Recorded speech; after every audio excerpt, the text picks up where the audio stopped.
আরেকজনে কমেন্ট করে টেনশনের কোনো কারণ নাই, টেনশন করেন না ভাই। এখানে টেনশনের কি হলো ভাই? আমি কোনো টেনশনের কথা কইছি? আমি টেনশন করলেই কি আপনাদের কোনো লাভ আছে? আর না, না করলে কোনো আপনাদের লাভ আছে কোন?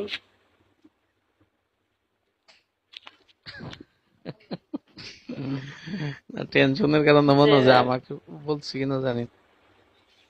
মনে হয় টেনশন করলে মনে হয় যে আপনি কইতাছে টেনশনের কোনো কারণ নেই। সেই আপনার উম, চেহারার উপর সুন্দর পরীর মতন তো হইবেই, তাই না? উম, অসুস্থ অসুস্থ বেড়ে গেছে আর আপনার পরের মতো হয়ে গেছেন। উম, খুবই অসুস্থ।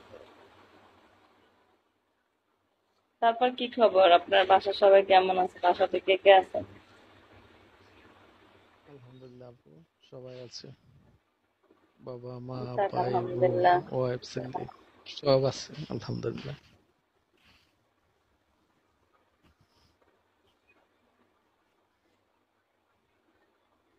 আর যদিও কথাটা অবাক মিথ্যা বলে, সুন্দর করে মতো তো দেখা যায় না। আরে হেরা আবুল কথা প্রিয় পাখি আছে। হ্যাঁ, রাতে একটু বানিয়ে কই বই বুঝো না।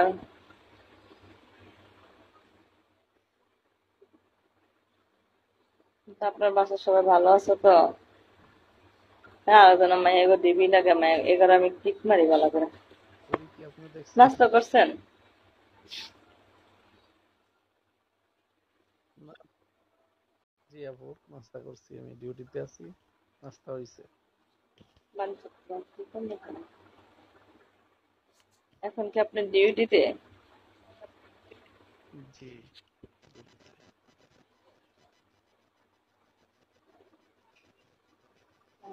বিল্লাল হোসেন। আমার বন্ধু তো সবাই আমার বন্ধু, একজন না, এই বোর্ডে যে আছে প্রত্যেকটাই আমার বন্ধু, বুঝছেন? সবারই আমি বন্ধু বাসি, সবাই আমার ভালো বন্ধু। অবশ্যই যারা ভোটে আসছে সবাই তো বন্ধু। চাপটা কোন জায়গায় বলেন না পারি? চাঁদপুরে সদরে। সেইটাই তো, সবাই খালি বন্ধু। আমার ব্রডকাস্টে যারাই আসে তারাই আমার বন্ধু, তারাই আমার ফ্রেন্ড সার্কেল, ঠিক আছে?